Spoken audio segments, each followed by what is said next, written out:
vu présents et la salle est comble et ça fait plaisir de voir qu'autant de gens se passionnent sur cette question, encore à l'heure d'aujourd'hui. On se pose, oser la jeunesse, qu'est-ce que la jeunesse? Et pour en parler avec nous, bien deux intervenants. D'un côté, l'ex-footballeur et aujourd'hui membre d'une association qui est une belle association, il la porte sur les épaules. Lilian Thuram, que vous pouvez applaudir.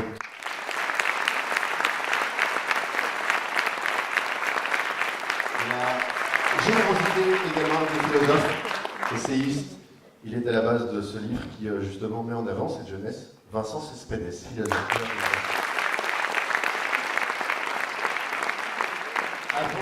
Avant de commencer à parler sérieusement, avant de commencer à débattre avec nos intervenants du jour, avant de vous laisser également la parole, parce que vous aurez droit à la parole, c'est ça l'idée du débat. On va laisser la parole au secrétaire général de Solidaris, Jean-Pascal Laby, que je vous demande également d'applaudir. Je crois qu'il est impossible, quand on prend la parole aujourd'hui, de ne pas faire allusion au contexte dans lequel nous nous trouvons. Mais je ne veux pas entrer ici dans des considérations sur ce qu'il conviendrait de faire, de ne pas faire, de dire, de ne pas dire. Je veux juste vous dire à quel point je suis extrêmement heureux et fier que le débat aujourd'hui ait lieu. Parce que le véritable enjeu dans le contexte dramatique que nous vivons, c'est bien sûr le vivre ensemble, c'est le faire ensemble, mais je pense que le véritable enjeu, un des véritables enjeux, mais il est sûrement en tête de liste, c'est bien la jeunesse. Les jeunes qui sont les adultes de demain, les jeunes à qui, finalement, il appartient de décider du monde dans lequel ils veulent vivre, les jeunes à qui nous avons le devoir, nous, de laisser la parole bien plus souvent qu'on ne le fait déjà. Parce que, comme l'a écrit, et il le dira certainement Vincent Cespedes dans son dernier livre, Osons la jeunesse, c'est le titre de cette conférence, ouvrage fort et décapant, je trouve. Une société qui s'obstine à exclure sa jeunesse, écrit-il, pour ne jamais devoir se remettre en cause, est une société grièvement malade. Et parce que, et je cite toujours Vincent, favoriser l'ambition expressive de la nouvelle génération devrait être une cause mondiale. Oser la jeunesse, même si ça nous fait mal, même si ça nous fait vieillir, c'est vrai, parce qu'elle nous survivra. Et parce que nous survivons grâce à elle, à travers elle. Alors la Fondation, ceci n'est pas une crise, qui organise cette soirée, s'est donné plusieurs missions. L'une d'entre elles, c'est de remettre le débat entre les mains des premiers concernés, c'est-à-dire les citoyens. Je pense qu'aujourd'hui, nous manquons cruellement de pédagogie politique. Comme le dit Lilian Thuram à propos d'Aimé Césaire, immense écrivain, homme politique, député de la Martinique, chantre de la négritude et du droit à la personnalité, nous voulons, au travers de cette fondation, très modestement, être une conscience. Et un des objectifs de ce soir, c'est de vous faire entendre des orateurs différents, des idées qui sortent des sentiers battus, et vous permettre, à vous, public, de vous réapproprier les questions qu'ils soulèveront. C'est à chacun d'entre nous qu'il appartient de construire le monde de demain et de ne pas céder à la tentation du repli sur soi, du rejet de l'autre. Dans son livre « Nos étoiles noires », connaissez-vous un anthropologue noir, un poète noir, un scientifique noir? Dans son livre, qui est un ouvrage très profond, Lilian écrit « Si nous voulons vraiment changer notre société, lutter contre le racisme, ce n'est pas sur la discrimination positive, ni sur le communautarisme qu'il faut compter. Seul le changement de nos imaginaires peut nous rapprocher et faire tomber nos barrières culturelles. » Et je relis ce propos avec un échange que j'ai eu avec Amin Maalouf. Amin Maalouf qui me disait « C'est notre regard qui emprisonne l'autre, mais c'est aussi notre regard qui peut libérer l'autre. » Et Lilian, permets-moi encore de reprendre ici un passage du même ouvrage avec ces mots de Frantz Fanon, très grand auteur originaire de la Martinique, lui aussi auteur des Damnés de la Terre, mais aussi de Peau noire, masque blanc, chantre du panafricanisme, qui disait « Nous ne sommes rien sur terre si nous ne sommes d'abord les esclaves d'une cause, de la cause des peuples, la cause de la justice et de la liberté. » Eh bien, cette cause, elle est la nôtre, elle est la vôtre. Et pour ce qui est de la jeunesse, je pense qu'on stimule trop la compétitivité entre les enfants. Tout le monde parle de paix. Les enfants sont éduqués à la concurrence. Et la concurrence, c'est la première étape vers la guerre. Et même si la situation d'aujourd'hui est dramatique, quel que soit le moment, nous avons la faculté, la liberté de nous donner un autre cap. Et cette ambition passe avant tout par l'éducation. Inculquer très tôt à nos enfants les règles du vivre et du faire ensemble, c'est leur donner le goût de l'autre. Le goût du projet collectif, c'est à eux de décider de leur destinée en choisissant leurs valeurs. Et c'est bien pourquoi il faut oser la jeunesse. Et dans ce contexte, permettez-moi de dire avec force que nous devons proposer au monde non la perpétuation telle quelle de l'occidentalisation, mais une politique de l'humanité qui viserait à opérer la synthèse du meilleur de toutes les civilisations en développant les comportements humanistes, la démocratie effective, un mouvement pour une politique de la civilisation, en apprenant le contexte émotionnel des autres cultures, car l'autre, qu'on le veuille ou non, l'autre, mais pour la plupart nous le voulons, l'autre a de plus en plus vocation à faire partie de nous dans nos sociétés multiculturelles. Osons la primauté de l'humanisme. Le champ des possibles est immense, il faut savoir semer pour récolter. Et c'est maintenant, tout près de chez nous, tout près de nous que ça se passe. Ne pas anticiper, c'est déjà gémir, mais aussi subir. Alors seul, on ne peut pas changer tout, mais nous pouvons montrer l'exemple et faire en sorte que la volonté, la persévérance, l'envie et le goût de l'autre donnent naissance à de grandes espérances. Enfin, et j'en termine, je voudrais aussi vous dire que la Fondation Ceci n'est pas une crise, et notre ami Walid le sait très bien, travaille actuellement sur un projet de livre qui donne la parole aux jeunes. Ce projet permettra aux jeunes dont le projet est sélectionné d'échanger avec de plus âgés, de s'exprimer sur ce qui les préoccupe, mais aussi les réjouit, et de voir le résultat de leur travail édité. Alors, surveillez le site de la Fondation, un appel à projet, il sera bientôt publié. Je vous laisse maintenant dans les mains expertes de Walid et dans les mots tout aussi experts de Vincent et de Lilian. Je vous souhaite une excellente soirée et je vous remercie.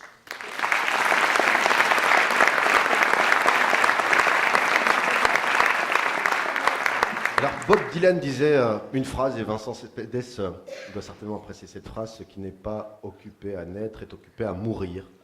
Faisons de ce débat une naissance, celle de la jeunesse, avec nos deux intervenants, à commencer par celui qui a accroché ses crampons pour enfiler un autre maillot, celui de l'engagement, celui de la lutte contre les discriminations. Lilian Thuram, à travers votre fondation, il y a un message, celui du conditionnement. Et ce conditionnement, quel qu'il soit, doit être questionné. Est-ce qu'on le questionne assez aujourd'hui ? Bonsoir. Ben écoutez, c'est vrai que je crois que la première des choses qu'on doit donner à nos enfants, c'est une certaine liberté de penser. Moi, j'ai 2 garçons, donc j'essaie de discuter avec eux sur ça, en disant voilà, demain vous allez devenir des adultes. Moi, qui suis votre papa, j'essaie de vous éduquer au mieux, mais par contre, vous avez le droit de questionner mon éducation pour savoir si ce que je dis est vrai et vous va. Et je pense que très rarement, en fait, nous, parents, on éduque nos enfants dans une certaine liberté. Parce que quand j'entends « osons la jeunesse », c'est « osons la liberté de penser ». Très souvent, je vais dans les écoles et je parle aux enfants en leur disant « voilà, chacun de nous, nous sommes le fruit de l'histoire, nous sommes le fruit d'un conditionnement éducatif, de l'environnement où on va grandir, de nos parents. » Et les enfants ont du mal avec le mot conditionnement. Parfois, ils ne comprennent pas. Et je leur dis, voilà, vous allez lever la main ceux qui ont la même religion que vos parents. Et la grande majorité lève la main. Je leur dis, voilà, ça c'est le premier conditionnement que vous recevez. Vous recevez la religion de vos parents. Et je leur dis, bon voilà, vos parents ont reçu la religion comment? Et les enfants me disent, mais de leurs parents. Et je leur dis, voilà, ainsi de suite. Et si jamais vous rentrez à la maison en disant aux parents, je veux changer de religion, c'est une catastrophe. Et je vois le visage des enfants en train de changer. Et je leur dis, voilà, vous allez recevoir des conditionnements et il va falloir questionner ces conditionnements. Parce que sinon, vous allez mettre des étiquettes à d'autres personnes et vous-même, vous allez vous approprier des étiquettes et c'est là le problème. Et je crois que les enfants, malheureusement, ne sont pas éduqués parfois à comprendre que l'identité est complexe et multiple et changeante. Et donc, voilà, vous allez enfermer des gens dans leur couleur de peau, vous allez enfermer des gens dans leur sexualité, dans leur religion, dans leur genre. Et comme il y a une histoire culturelle, il y a des traditions, et bien, sans faire attention, vous allez reproduire ces traditions. Et dans ces traditions, il y a certaines hiérarchies. Et je dis souvent aux enfants, par exemple, la plus vieille hiérarchie qui existe dans nos sociétés, c'est les hiérarchies entre les hommes et les femmes. Et depuis des siècles, on a expliqué que les hommes étaient supérieurs, et les hommes ont fini par croire que c'était vrai. Et ces hiérarchies se trouvent aussi à travers les couleurs de peau. Donc, questionner et proposer aux enfants de sortir de ces conditionnements, sortir de ces étiquettes, je pense que c'est la meilleure façon, justement, de libérer la jeunesse. Et vous vous questionnez quand vous arrivez de Guadeloupe, quand vous arrivez en France à l'âge de 9 ans, sur votre couleur de peau? Mais en fait, oui, je me questionne. Pourquoi? Parce que moi, je suis né aux Antilles, j'arrive dans la région parisienne à l'âge de 9 ans, et en fait, il y a quelque chose qui m'interpelle. C'est-à-dire que je deviens noir à l'âge de 9 ans. Et oui, parce que, bien évidemment, j'ai des miroirs à la maison, hein, tout va bien.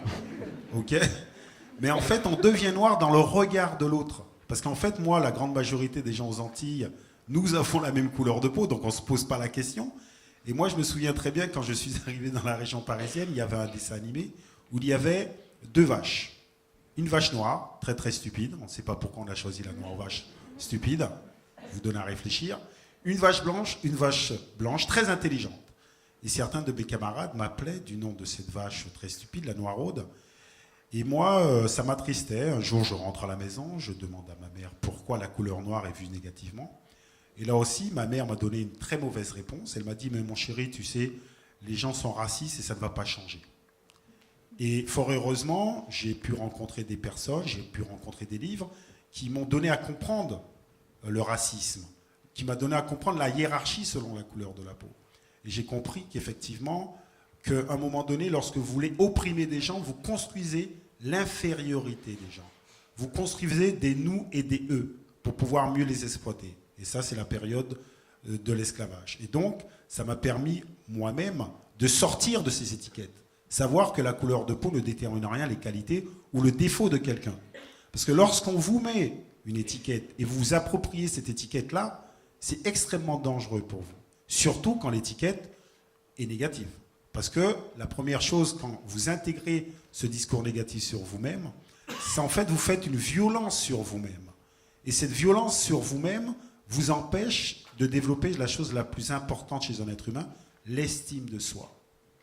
Et si jamais il y a certaines personnes qui restent dans cette étiquette négative, elle peut aussi développer justement une violence vers d'autres étiquettes. Et donc, voilà pour... L'étiquette de la jeunesse, par exemple. L'étiquette de la jeunesse, je dirais que tout d'abord, il y a une hiérarchie dont on ne parle jamais, c'est la hiérarchie entre les enfants et les parents. Et encore une fois, l'étiquette de la jeunesse, c'est tu dois être à l'écoute pour apprendre. Mais à quel moment on écoute les enfants? C'est ça, c'est pour ça aussi je trouve que c'est extrêmement intéressant de dire libérer la jeunesse, c'est aussi prendre conscience que la jeunesse a aussi un discours à porter. Aujourd'hui, c'est une écoute à sens unique. Ah, ça dépend des familles, tout d'abord, je pense. Oui. Et ça dépend les lieux. Effectivement, je crois que nous sommes dans une société où difficilement, dans les lieux de pouvoir, la jeunesse est entendue. Mais là aussi, pourquoi la jeunesse n'est pas entendue? Parce que dans toute hiérarchie, Ce qui est important, c'est de garder la situation hiérarchique.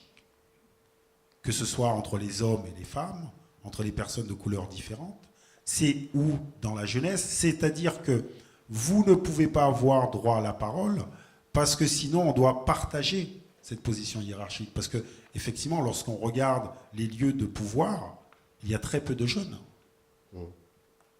Donc c'est pour cela qu'il faut inviter à changer nos mentalités et dire que peut-être qu'il est important d'avoir des jeunes, tout simplement pourquoi ? Parce qu'ils sont dans une autre réalité. Et dans cette réalité, il faut la prendre en considération pour qu'on puisse améliorer ce vivre ensemble. Les jeunes qui se construisent également avec leur passé, à l'école notamment, ou à travers leur famille, on leur raconte l'histoire. Est-ce qu'on n'occulte pas les histoires ? Mais vous savez, je crois que chaque famille, effectivement, raconte sa propre histoire, et c'est une évidence. Moi, je pense qu'effectivement... Dans celle des livres, par exemple.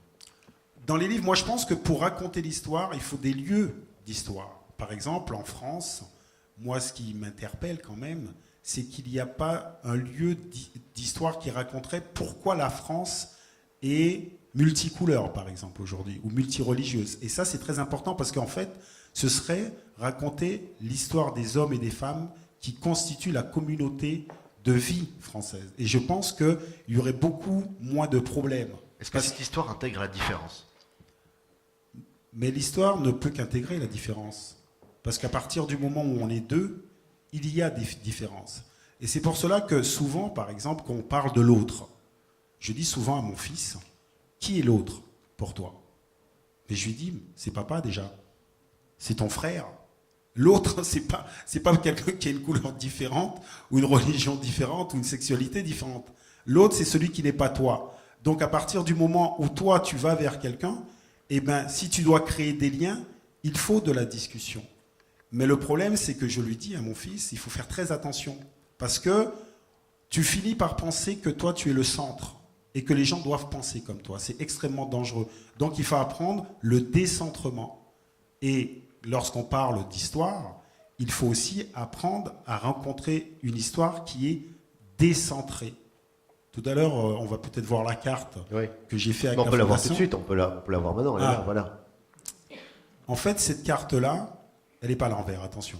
Parce que la première fois, on m'a dit même, c'est pas à l'envers. Et mon fils m'a dit, mais papa, pourquoi il n'y a pas la France ? Et je lui dis, non, mon chéri, il y a la France. Je lui dis tout simplement, c'est très important parce qu'à force de voir quelque chose d'une certaine manière, tu penses qu'il n'y a que cette façon-là de la voir. Et je lui dis, regarde, la Terre, c'est une sphère, on pourrait la regarder dans n'importe quelle direction. Si on a choisi une vision particulière, c'est parce qu'en fait, c'est un message politique. Souvent, les cartes que nous regardons, que nous avons connues à l'école, il faut savoir que le Nord est agrandi. D'accord ? Par exemple, l'Amérique du Nord est agrandie, l'Afrique est rétrécie, donc en fait, il n'y a pas les vraies proportions. Et donc, sur cette carte-là, effectivement, j'ai voulu replacer l'Afrique au centre, parce que pour moi, c'est un message aussi, parce que rien n'est anodin, c'est simplement parce que nous sommes tous des descendants d'Africains. Parce qu'effectivement, l'origine de l'homme est là. Et donc, je trouve que c'est un message important pour dire simplement, arrêtons parfois de nous chamailler. Parce que nous sommes de la même famille. Effectivement, il y a des façons de vivre différentes. Oui, c'est évident. Il y a des cultures différentes, mais c'est évident. À partir du moment où il y a deux personnes, il y a des cultures différentes. Encore une fois, ça n'a rien à voir avec le fait de changer de pays ou de continent. Tous les Français, tous les Belges n'ont pas la même culture. Deux Belges ont des cultures différentes. À part si vous décidez que la culture, vous pouvez la ranger dans une boîte. Donc ça veut dire qu'il y a d'autres choses qui restent à l'extérieur.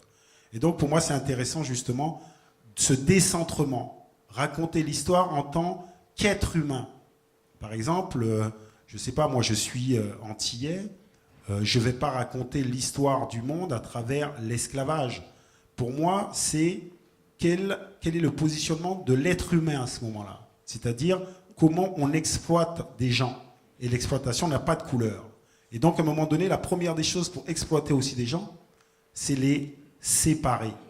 Et je crois que nous devons travailler tous ensemble, justement, pour faire du commun, pour faire de la solidarité, pour réfléchir en tant qu'être humain, et non à travers des étiquettes qu'on nous a mises. Parler de différence, de diversité, est-ce que quand on dit vive la diversité, le racisme perdure. Mais qu'est-ce que c'est vivre la diversité? C'est ça le vrai problème. Encore une fois, la diversité, chacun de nous, nous sommes différents. Bien évidemment que le monde ne peut être que différent. Et donc, souvent, quand on dit la diversité, et c'est malsain, par exemple, on dit les gens de la diversité. Ok, mais souvent, c'est les gens qui ne sont pas de couleur blanche. En tout cas en France, je ne sais pas en Belgique comment ça se passe. Ou bien, par exemple, on dit les gens de la minorité visible. Et moi, je dis souvent, moi, je ne suis pas de la minorité visible. Moi, je suis de la majorité. Parce que derrière la minorité visible, il y a la majorité invisible. Et là encore, on voit que c'est des séparations liées à la couleur de la peau. C'est en fait toujours pouvoir délégitimer des gens. Je prends l'exemple, par exemple, en France, il n'y a pas très longtemps, il y a Nadine Morano qui a fait une sortie. Mais cette sortie, elle est très intéressante. Parce qu'en fait, elle réactive la catégorie blanche. C'est-à-dire ceux qui sont non blancs sont illégitimes en France. Et donc, il faut faire très attention à ça. C'est-à-dire que, oui, nous sommes tous différents. Ben, c'est normal. Chacun de nous, nous sommes uniques. Donc, la diversité, ben, c'est la chose la plus naturelle qui existe au monde. Comment est-ce qu'on pousse cette jeunesse à devenir critique par rapport à la société dans laquelle on vit? Comment est-ce qu'on les pousse à voir justement ce que vous nous montrez à travers cette carte? Mais en discutant avec eux, en leur disant que l'éducation est essentielle, parce que pourquoi l'éducation est essentielle? C'est-à-dire que les gens qui peuvent changer leur situation de vie, c'est qu'ils ont conscience qu'ils peuvent changer. Et je crois que l'éducation a, encore une fois, à comprendre que les identités sont changeantes, parce que tous ceux qui ne changent pas, ça veut dire que c'est mort, hein. Donc les diversités, les identités changent. Donc l'identité individuelle, l'identité d'un pays, l'identité, toutes sortes changent. Et donc ça, c'est important de dire aux enfants, de parler aux enfants, de leur raconter et de leur dire que l'égalité, c'est une construction politique aussi. Que chacun d'eux ont un rôle à jouer dans le futur. Et il ne faut pas dire que les choses ne changent pas. Pour moi, quand les gens commencent à dire les choses ne changent pas, c'est justement baisser les bras. C'est rester dans une certaine victimisation. C'est de dire, voilà, nous vivons dans des sociétés où il y a des personnes qui ne veulent pas le changement, parce que ça les arrange. Et il va falloir que vous dites, voilà, moi je fais partie de cette communauté humaine, et moi aussi je vais participer au changement. C'est extrêmement important. Moi, la pire des choses, quand je vais dans les écoles, je demande aux enfants, qui est français, française? Les enfants ne lèvent pas la main, très souvent. Je leur dis, mais attendez, mais je ne comprends pas, toi tu viens d'où toi? Bah, du Sénégal. Je dis, ah bon, t'es sénégalais? Mais t'es né où? Bah, à Paris. Je dis, ah bon? T'as été combien de fois au Sénégal? 3 fois? Je dis, mais et quand t'es au Sénégal, qu'est-ce qu'ils disent? Ben, je suis français. Eh bien, c'est ça le problème, c'est expliquer aux enfants que la première des choses, c'est revendiquer le fait d'être français. Est-ce que c'est pas revendiquer d'être jeune, d'être soi, d'exister, avant de mettre une étiquette? Vous parliez d'étiquette tout à l'heure. Non. L'étiquette va quand ça englobe tout le monde. Vous ne perdez pas le fait d'avoir une nationalité, enfin des origines, mais c'est faire partie d'un groupe. Je fais partie d'un groupe et ma voix compte pour changer les choses. Je suis français, je suis un Européen, je suis un être humain, donc ma voix compte. Et je peux faire changer les choses. Mais à partir du moment où les gens pensent qu'ils ne peuvent pas faire changer, c'est la pire des choses. On parlait tout à l'heure de minorité visible. Est-ce que pour vous, la jeunesse est une minorité visible? Mais ça dépend encore une fois dans quel lieu. Parce que moi j'ai des enfants, ils sont visibles dans certaines situations et moi je suis invisible parce que je ne les comprends même pas parfois dans le langage, dans l'attitude. Mais encore une fois, ce qui est très intéressant, c'est montrer l'invisibilité des jeunes dans les organes de pouvoir, parce que c'est ça qui est important. C'est-à-dire qu'on puisse leur demander leur avis. Et très souvent, on ne leur demande pas leur avis. Et ça, je pense que pour notre société, ce n'est pas la meilleure des choses, parce qu'il y a une partie de la population qui ne participe pas. C'est comme le fait qu'il n'y a pas très longtemps, encore on ne demandait pas la vie aux femmes. Et là aussi, c'est la même chose. C'est-à-dire que plus il y a des diversités de pensées, mieux c'est pour un groupe. Comment est-ce qu'on peut faire en sorte que la jeunesse devient la clé du vivre ensemble? Par l'éducation. Parce qu'encore une fois, c'est eux qui vont pouvoir construire la société de demain. Mais si ils reproduisent les mêmes schémas que nous, eh ben, ce sera plus compliqué. Sachant que les enfants, très tôt, ne se mettent pas d'étiquette. Moi, je prends l'exemple de mon dernier fils, qui est Fred. Un jour, en rentrant de l'école, je lui dis « Mon chéri, tu es le seul noir de ta classe ?» Et là, il me regarde, il me dit « Papa, je ne suis pas noir. » Et moi, je me dis « Mince, il a un problème, le mec. Il n'assume pas sa couleur. Il va falloir faire un travail. » Et je lui dis « Ah bon, t'es pas noir ?» Il me dit « Non, papa, je suis marron. » Je dis « Ah ouais ?» Et je dis « Mais alors, les autres de ta classe, ils sont de quelle couleur ?» Il me dit « Mais ils sont roses. » Et donc, vous voyez bien que c'est moi, papa, adulte, qui allait lui mettre l'étiquette de noir. Donc, c'est pour ça que je dis que les enfants sont très neutres au départ. Et donc, c'est pour ça que l'éducation, c'est essentiel. Pour que, justement, qu'ils ne reproduisent pas ces schémas. On parle d'éducation, on la met toujours au singulier. Non, mais quand on dit éducation au singulier, mais c'est ample. Ouais. Il y a l'éducation à l'école, dans la maison, un peu partout. C'est-à-dire que l'éducation, c'est quelque chose qui est englobant. En fait. Quelle est celle qui doit primer? Celle qui doit primer, c'est l'éducation au sein de sa propre famille. Pour moi, c'est une évidence. Parce qu'on renvoie toujours à l'école en disant l'école est responsable de tous les maux de la société, responsable de la jeunesse. Mais... Non, je ne pense pas que l'école soit responsable de tous les problèmes. Je pense que l'éducation au sein de la famille est l'éducation la plus importante. Parce qu'encore une fois, si votre père ou votre mère a pu vous dire quelque chose, avant que quelqu'un vous emmène dans une autre direction, c'est compliqué. On arrive toujours à dire non à l'école, mais jamais non à ses parents. Mais parce que justement, on n'éduque pas nos enfants à nous dire non. Parce que souvent, cette éducation est une éducation qui vient d'en haut. Et moi, je t'impose quelque chose. Mais je crois que, encore une fois, si on veut libérer cette jeunesse-là, c'est leur donner la possibilité de contredire ce que peuvent dire les parents. Pour dire un jour, je ne suis pas d'accord avec toi, je ne vois pas les choses comme tu les vois. Ok, il n'y a pas de problème. Et donc, je pense que c'est inviter au débat. Vous savez, j'ai été, il n'y a pas longtemps, il y a 2 ou 3 jours, ou hier, je ne m'en souviens plus, je perds la mémoire. J'étais dans une école, en dehors de Paris, pour vous montrer le pouvoir de l'éducation des parents. Et là, je m'amuse avec les enfants, je tape dans la main, comme ça. Et puis là, arrive un moment donné, il y a une fille qui me tape pas dans la main. Et elle me dit, non, je ne peux pas vous taper dans la main. Je dis, mais pourquoi tu ne peux pas me taper dans la main? Je dis, mais ça ne va pas. Et il y a ses copines, je dis, mais pourquoi elle ne peut pas me taper dans la main? Je fais un peu celui qui est un peu naïf, ouais, j'avais compris. Hein. Compris, ouais. D'accord. Elle me dit, non, moi je ne peux pas vous taper dans la main. Je dis, mais tu ne peux pas me taper dans la main, c'est n'importe quoi. Qu'est-ce que c'est que cette histoire? Elle me dit, non, je ne peux pas taper, je ne peux pas serrer la main aux garçons.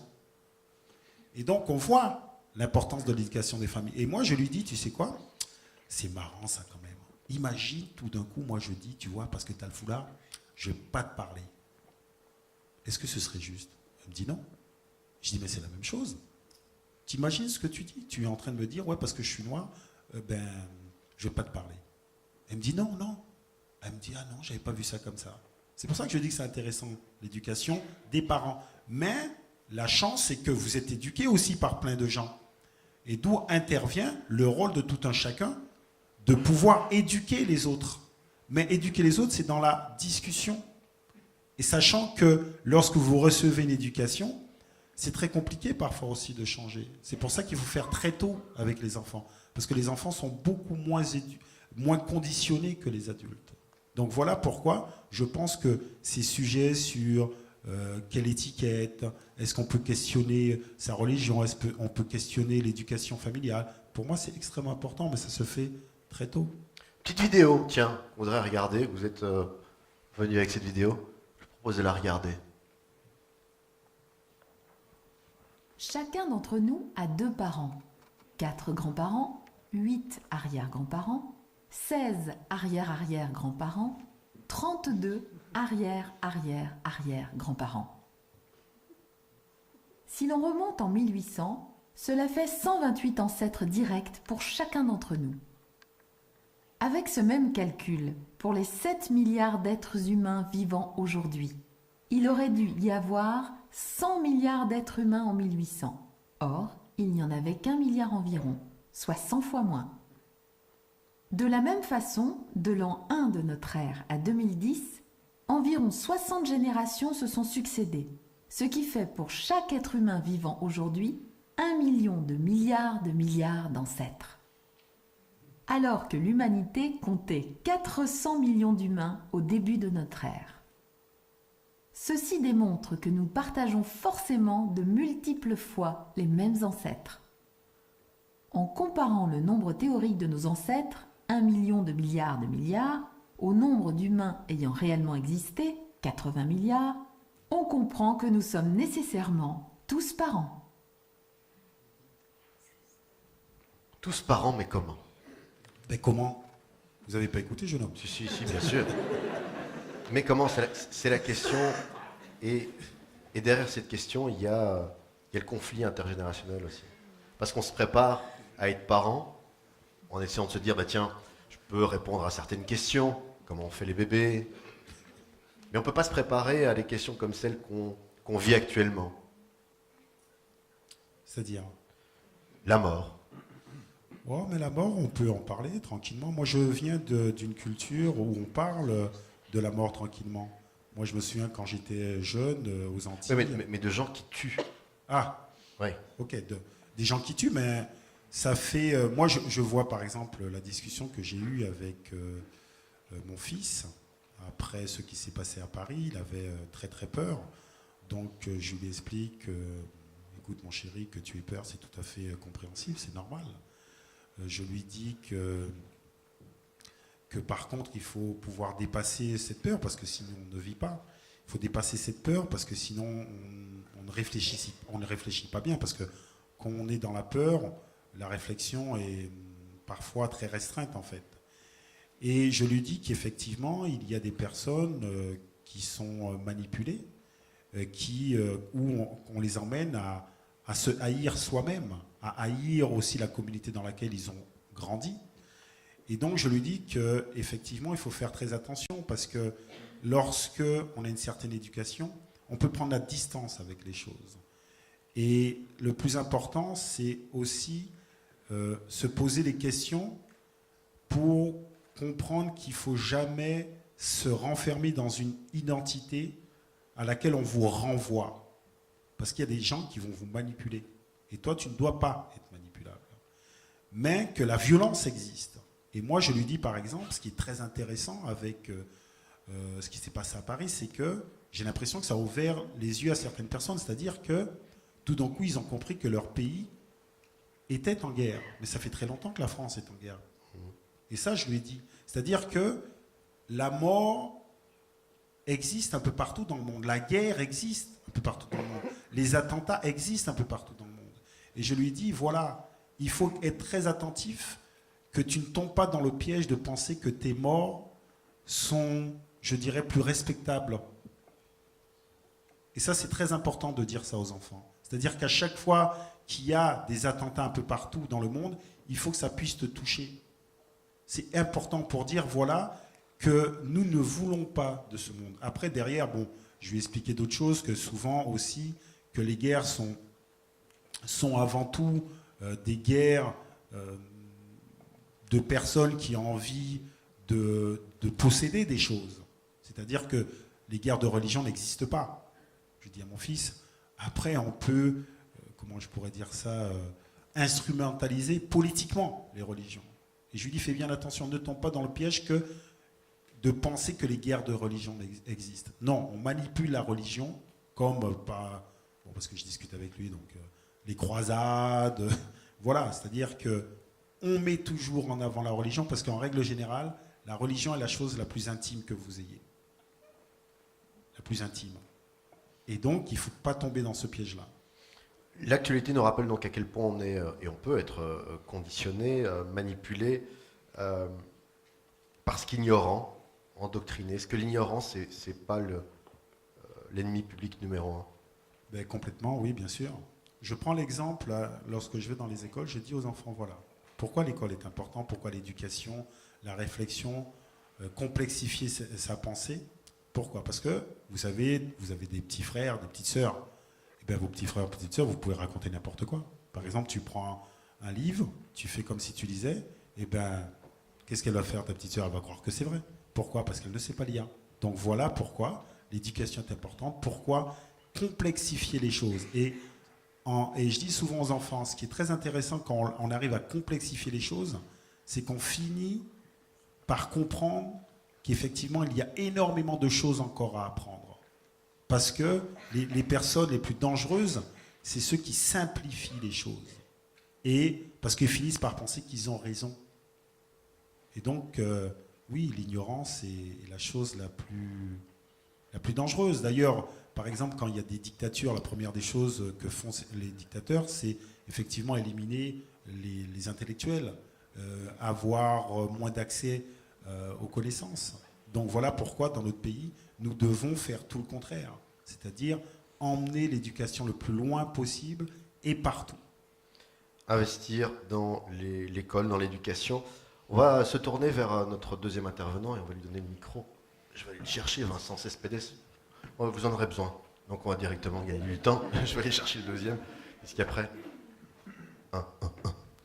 Vincent, quel plaisir de vous avoir avec nous. Alors Vincent, vous êtes à la base de cet ouvrage qui dit ce qu'il veut dire, Oser la jeunesse, et pourtant vous l'écrivez non pas à l'impératif. Pourquoi ? Bonjour à tous. Oser la jeunesse avec un R, parce que je ne dis pas aux jeunes d'oser, les jeunes osent, à mon avis, assez naturellement. Il faut qu'ils osent, mais je ne voulais pas donner une leçon, je ne m'adresse pas à la jeunesse dans ce livre, je m'intéresse à ceux qui ont plus de 30 ans et qui n'osent pas la jeunesse, et qui ont peur de la jeunesse. Et je montre que, en tout cas en France, mais peut-être que ça fera écho avec la Belgique, je montre qu'en fait on est dans une société qui a vraiment très peur de la jeunesse.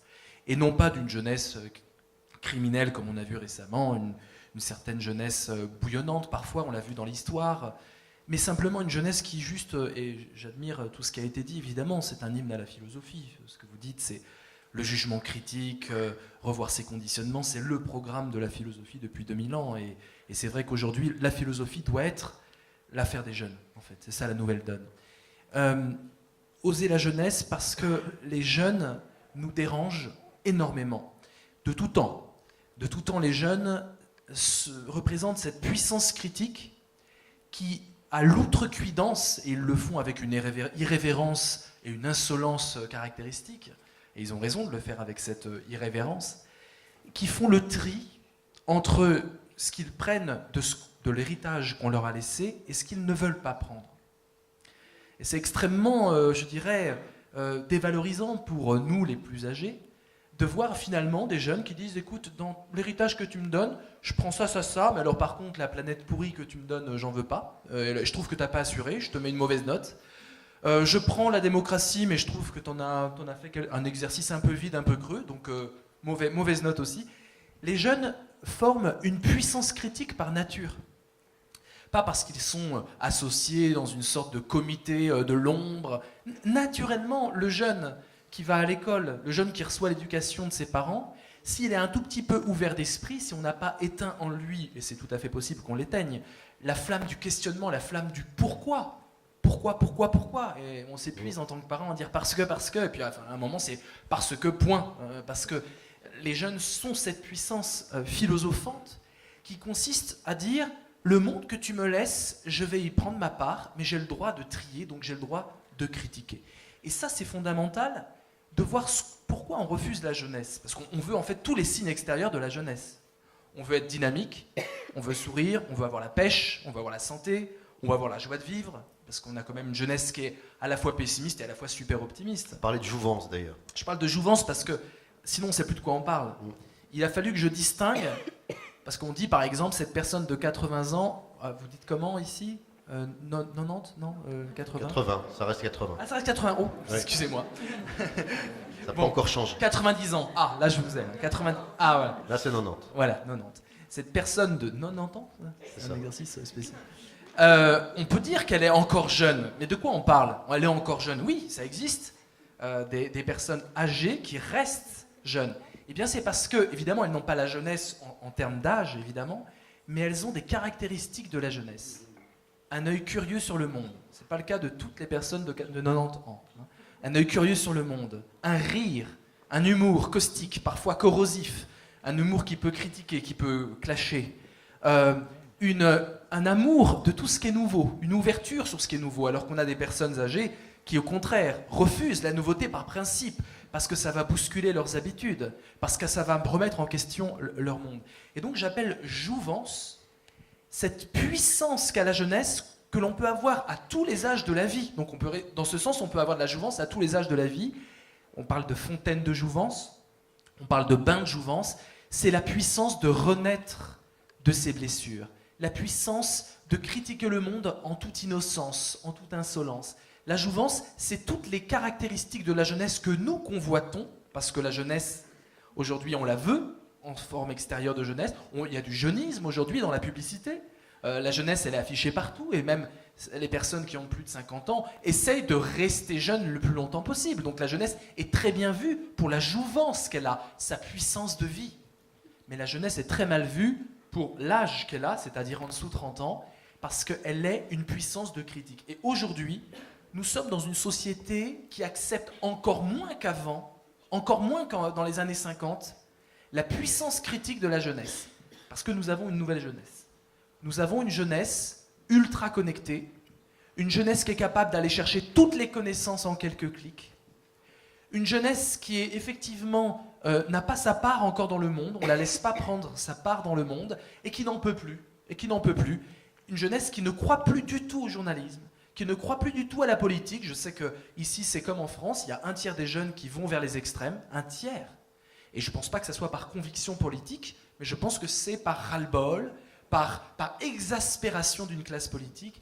Et donc on comprend que cette jeunesse ultra connectée qui partage le monde sur les réseaux sociaux, c'est une jeunesse à la fois nouvelle et à la fois capable d'une puissance critique comme jamais auparavant. On a affaire à des jeunes qui sont capables vraiment de nous clasher, de nous rentrer dans le tas, de dire c'est faux ce que vous dites, et donc on en a peur. Mohamed Harkoun, qui est un grand islamologue, philosophe, définit la philosophie comme ça, et j'aime beaucoup sa définition. Il dit la philosophie, c'est la puissance autocritique d'une civilisation. Quand une civilisation est capable de s'autocritiquer sur ses principes, de dire là on n'a pas assuré, là ça va pas, là on a commis le mal, là on n'est pas bon. Quand une civilisation est capable de s'autocritiquer, on a affaire à de la philosophie. Eh bien, la jeunesse, c'est cette capacité d'autocritique civilisationnelle, et on empêche cette autocritique. Donc voilà pourquoi la jeunesse, on lui fait un peu des misères. Alors les misères, je finis juste là, ouais. Ça se traduit dans deux catégories. Il y a une misère, je dirais, politique qu'on lui fait. On retarde son entrée dans le monde, elle va de stage en stage. Elle n'accède pas au loyer, elle n'accède pas à la location, elle n'accède pas à un métier décent. C'est très compliqué, c'est très long, sans parler du chômage des jeunes. Donc précarisation de la jeunesse, c'est quand même terrible. Et puis une autre façon, c'est de l'invisibiliser dans les prises de parole. Ce n'est pas le cas ce soir, puisqu'on va échanger, donc je me réjouis. Mais la plupart du temps, depuis les années 2000, lorsqu'on voit de la jeunesse à la télé en France, c'est tout le temps dans la télé-réalité. C'est-à-dire une jeunesse vieille. Parce que la télé-réalité nous montre une jeunesse larbine, soumise à la production, qui obéit, pince les fesses de ton voisin et droit à 3 000 €. Hop, je pince les fesses de mon voisin et j'ai 3 000 €. Donc une jeunesse absolument anti-critique. Je vous ai dit que la puissance de la jeunesse, c'était la critique. On nous montre le spectacle depuis 2000 d'une jeunesse qui n'est plus capable de critiquer, une jeunesse idiote. C'est un spectacle terrible. Et donc on fait du mal à cette jeunesse-là. Il faut qu'elle en prenne conscience, non pas pour être dans la haine et dans la colère, il faut qu'elle en prenne conscience qu'elle a des choses à nous apporter, et finalement, on se prive nous-mêmes de cette puissance d'autocritique. En bâillonnant un peu la jeunesse, on s'empêche de réfléchir sur nous-mêmes, on s'empêche de se connecter à la pulsation vibrante de la vie. Et la société qui met alors du coup la jeunesse sur un piédestal, c'est quoi? C'est une illusion? Écoutez, la jeunesse, encore une fois, elle est mise sur un piédestal pour le bonheur entrepreneurial qui rayonne d'elle. Le jeune cadre dynamique, souriant, il est jeune. Il a la pêche tout le temps, il fait du coaching, il est exploité mais il est tout le temps content, il est idiot mais il se marre, et c'est ça être jeune, c'est comme ça qu'on nous montre, c'est pas ça être jeune bien sûr, mais c'est ce qu'on nous montre comme spectacle de la jeunesse. Depuis quand avez-vous vu un jeune à la télévision dans un débat de société, j'insiste, dans un débat de société où on parle de la marche du monde, des choses importantes du monde, qui est là, comme Balavoine dans un temps, ou comme d'autres jeunes, et qui dit ce qu'il a à dire. Il a 25 ans, il a 22 ans, et c'est brillant. Et c'est mieux que les experts grisonnants qui sont tout le temps à la télé, qui ont fait une sorte de hold-up sur les plateaux télé. Depuis quand avez-vous vu un jeune, je sais pas, à part maintenant il y a les chaînes YouTube, donc ils peuvent s'exprimer, mais exprimer une critique intéressante, pertinente. Ils sont capables de ça, les jeunes, mais on ne les voit pas parce qu'on les met de côté. Alors, juste, je dirais, si on veut esquisser une solution, je ne crois pas qu'il faille que la jeunesse attende des plus âgés d'avoir un rôle ou une visibilité. Je crois qu'il y a une organisation à faire entre les jeunes et les adultes qui se disent « vous avez du potentiel critique, on en veut, on veut vous écouter, on veut que vous trouviez les valeurs de demain, on veut que vous fassiez élever un peu la conscience morale de demain, parce que sans une conscience mondiale, on ne pourra pas changer les problèmes d'écologie, on ne pourra pas changer les crises climatiques ou les crises tout court qui nous arrivent. Donc on a besoin de la jeunesse. Ce mot-là, l'adulte de plus de 30 ans qui dit à un jeune « j'ai besoin de toi », on ne l'a plus aujourd'hui. Si, on l'a. Il y a 3 catégories d'institutions qui disent aux jeunes « j'ai besoin de toi », mais vraiment qu'ils le disent. Et les jeunes n'ont soif que de ça. Dis-moi que je suis utile. Le jeune, et ça doit arriver aussi avec les enfants, le jeune qui dit « papa, t'as vu le dessin que j'ai fait, t'as vu le dessin que j'ai fait », il n'est pas là pour montrer un dessin. Il est là pour dire « est-ce que mon existence, tu la valides? Est-ce que je compte à tes yeux ?» Et cette insistance de la jeunesse à dire hey, « je suis important, enfin, j'ai quelque chose à dire au monde, je peux parler du monde », la jeunesse en a besoin. Il y a 3 catégories de personnes qui disent aux jeunes « j'ai besoin de toi ». L'extrême droite, elle dit aux jeunes « j'ai besoin de toi, enrôle-toi avec nous ». Le « vive la jeunesse », c'est les slogans hitlériens, c'était toujours « vive la jeunesse », on aime la jeunesse pour sa force. Il s'agissait en fait de construire l'homme endoctriné de demain, et ça commence le plus tôt possible. Les marchands disent aux jeunes, parce que ce sont des clients, « j'ai besoin de toi ». Consomme, la vie déclinée selon l'avoir, dans une logique de consommation. Mais il y a le message « j'ai besoin de toi ».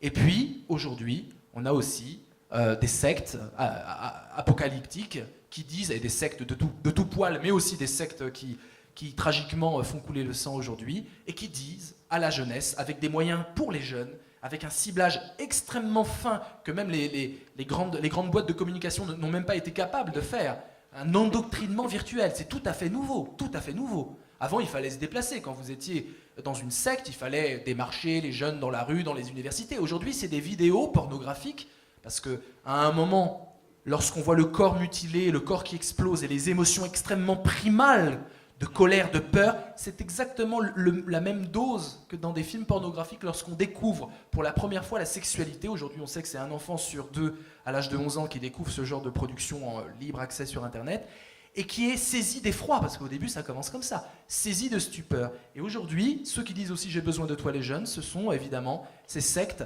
Et donc, il est important que la société civile, pour le vivre ensemble, puisse construire un message « j'ai besoin de toi », un vrai message, pas faux. J'ai vraiment besoin de toi parce que tu as des idées nouvelles, tu as un point de vue nouveau, tu as une énergie nouvelle, tu es connecté comme jamais, j'ai besoin de toi dans ma boîte, j'ai besoin de ton regard, j'ai besoin de ton jugement critique, j'ai besoin de toi, aide-moi. Et c'est ça, oser la jeunesse. C'est oser reconnaître notre vulnérabilité d'adultes de plus de 35 ans, 40 ans, et de se dire, peut-être que la solution à cette crise, c'est aux jeunes de la trouver, et on peut les aider. Vous les appelez les marchands d'ailleurs. Quoi donc? Ceux qui ont besoin. Non, c'est une des catégories, les marchands. Une des catégories. J'ai rien contre les marchands, il en faut. C'est pas un problème. Mais c'est quand même de la manipulation. Les publicités, etc., ça reste de la manipulation. Voilà, et les jeunes sont victimes de ça. L'école, vous en parlez dans votre livre, vous en parlez en disant que c'est une usine à normaliser. Elle formate, elle crée des consommateurs. Là, il va m'engueuler, Lilian. Alors, l'école, c'est une catastrophe. Je l'ai dit, je l'ai écrit, j'ai eu un rendez-vous avec Madame la ministre Najat Vallaud-Belkacem, un petit déjeuner en tête-à-tête, c'était un grand honneur. Elle dit, je suis d'accord avec vous. Donc, je suis d'accord avec vous, c'est une catastrophe. J'essaie de changer les choses, mais il y a plein de professeurs qui veulent pas, plein de parents d'élèves qui veulent pas, et vive le latin, le grec. On va pas ouvrir le débat parce que je sais que la moitié, vous êtes pour le latin et le grec, donc je veux pas... Mais c'est une catastrophe. On a une école, mais catastrophique, parce qu'elle ne s'est pas adaptée à cette jeunesse-là. Les cours aujourd'hui, ils sont sur Internet. Le savoir, il est sur Internet. La véritable question aujourd'hui que doit se poser l'école, les professeurs, le corps professoral, qu'est-ce qu'on doit apprendre de plus en ayant 8 heures par jour les fesses sur une chaise? Cette jeunesse-là, hein, 8 heures par jour. C'est une enfance gâchée, les fesses sur une chaise, à écouter un prof, alors qu'on a tout sur Internet. Quelle est la plus-value de se déplacer le matin, le réveil matin? Rappelez-vous ce que c'est l'école, le réveil matin, hein, 7h du mat, hein, dîner, et puis les cours, on s'endort. J'avais Même en tant que parent, on le vit aussi. Hein, toutes les tactiques pour dormir sans être vu. Je crois que j'avais tout un truc, je me rappelle plus. C'était comme ça, je sais plus. Enfin, c'est une catastrophe. Ça fait 20 ans qu'on a une école qui reste sur un vieux modèle poussiéreux, et pourtant, les meilleurs profs que vous avez eus, je vais vous dire qui ils étaient, je les connais. C'était des profs passionnés. C'est tout. Les meilleurs profs qui restent en vous, là où vous avez un peu le cœur qui vibre et vous dites « Waouh, là j'ai marqué des points là, à suivre ce prof », parce qu'il y a des profs évidemment géniaux, c'est des profs, c'est pas les plus grands étudiants de leur discipline, c'est pas les plus grands connaisseurs de leur discipline, c'est comme ça qu'on les recrute aujourd'hui. C'est les profs qui étaient passionnés, qui n'avaient qu'une seule soif, c'est de transmettre le kiff qu'ils avaient de leur matière.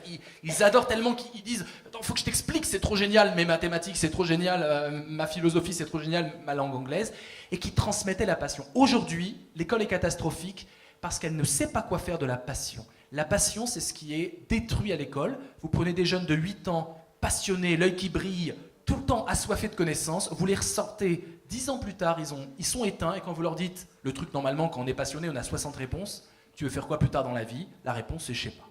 Donc on est une école, on fabrique une école qui fait sortir des jeunes du système, je ne vous parle même pas des jeunes non diplômés qui sortent, 150 000 par an en France, hein, non diplômés, qui sortent. Donc c'est une machine à dépassionner la jeunesse. C'est une machine à ne pas apprendre la démocratie. Alors il y a des militants, hein. Ici je suis sur la salle, il y en a qui disent non, on va utiliser, et tant mieux, votre combat est le mien. Mais en général, l'école c'est l'opposé de la démocratie. En France, on signe un règlement intérieur, on fait signer des jeunes de 12 ans un règlement intérieur, t'as signé, ben c'est bon, maintenant t'obéis.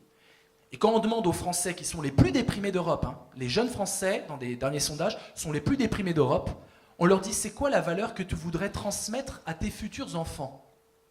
En Amérique, quand on leur dit ça, ils disent l'indépendance, l'autonomie, éclate-toi dans la vie et des visions, etc. En France, c'est l'obéissance. La valeur que je dois transmettre à mes enfants, c'est l'obéissance. Vous comprenez?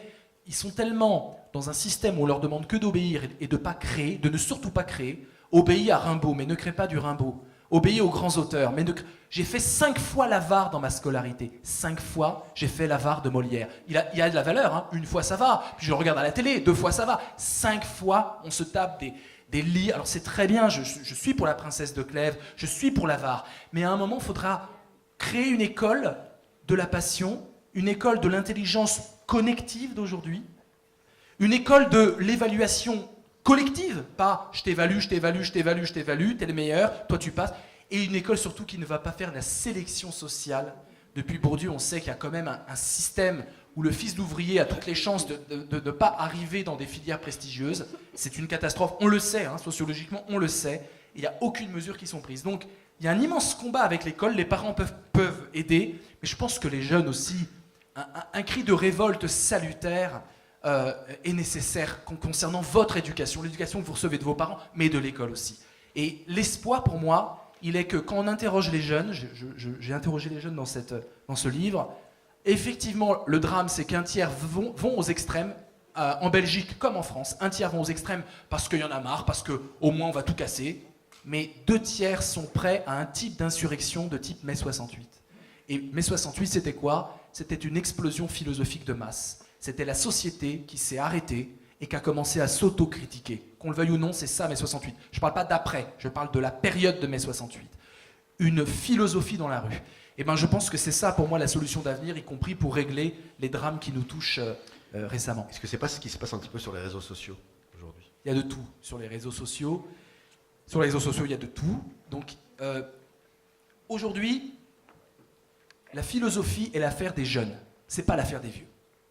Il est urgent que les sociétés démocratiques occidentales, et j'espère d'ailleurs, créent des jeunes philosophes de 14 ans. C'est pas donner des cours de philosophie, hein, c'est même pas ça. C'est travailler le jugement critique dont Lilian a très très bien parlé. Excellent. travailler ce jugement critique-là le plus tôt possible. Parce que dès que vous avez accès à Internet, qu'est-ce que vous faites? Vous avez des questions. On ne va pas sur Internet si on n'a pas de questions, même si c'est pour trouver les nouvelles chaussures à la mode. C'est une question. C'est quoi les nouvelles chaussures? Où est-ce que je peux les trouver moins chères? C'est une question. Je vais sur Internet avec des questions. Et les réponses qu'Internet me donne, vous n'êtes pas bête, vous n'y croyez pas tout à fait. Vous devez vérifier. Vous savez très bien qu'Internet, il y a de tout. Donc, vous n'êtes pas idiot, vous savez très bien utiliser Internet. Donc, vous doutez des réponses qu'Internet vous apporte. Contrairement à ce que disent certains qui sont déconnectés, qui disent « Ah, les jeunes y croient, ça c'est pour gruger dans les devoirs » et qu'on fait du copier-coller dans les devoirs. En général, on apprend à douter des réponses qu'Internet nous donne. Eh bien, excusez-moi, mais avoir une question et douter des réponses qu'on nous donne, ça s'appelle la philosophie. C'est le sens même de la philosophie, de maintenir le point d'interrogation. J'aime beaucoup cet écrivain congolais, Soni Labutansi, qui écrit cette phrase magnifique « Le point d'interrogation est la plus grande invention de l'homme ». Eh bien, aujourd'hui, ça doit être la plus grande arme de la jeunesse, d'être dans ce point d'interrogation fécond. Il ne s'agit pas d'être dans le doute et dans, je ne sais pas, on nous ment, on nous manipule, il y a des complots partout, je peux pas prendre ma place dans le monde. Au contraire, c'est le point d'interrogation qui dit hey, tu partages ta question avec moi? Eh bien, ça fait 2, ça fait 3, ça fait 4. Discutons, débattons ensemble. Et c'est comme ça qu'on change la société. Alors, on parlait de Bourdieu tout à l'heure avec l'école des reproductions. L'école aujourd'hui, elle manque d'imagination. L'école, elle devrait être notre école, à nous démocrates et citoyens. Ça devrait être notre école. Donc on devrait pouvoir la modifier en fonction des besoins. Voilà. Il y a eu des expériences qui ont été sabordées. Ça fait 20 ans en France que les écoles expérimentales ne portent pas de nouveautés pédagogiques. Pourquoi? Parce que ça vient pas des élèves eux-mêmes? Ben oui, normalement on devrait faire de l'école un exercice de démocratie appliquée. Le règlement intérieur, c'est aux élèves de décider. Vous parlez de laboratoire en plus. Oui, aujourd'hui ce qui compte, c'est qu'on ose la jeunesse, c'est-à-dire qu'on permette à la jeunesse de faire les expériences sociales que nous, on n'ose même pas faire. On a envie que vous fassiez des expériences sociales, puis on va vous regarder, comme ça sera autre chose que du loft, là. Ou ça sera autre chose que du Secret Story. On va vous regarder, on va vous voir comment vous vous débrouillez dans le couple, parce que le couple, évidemment, c'est compliqué aujourd'hui, le couple. Et un jeune de 17 ans, il n'est pas idiot, il sent bien qu'il y a un truc qui cloche.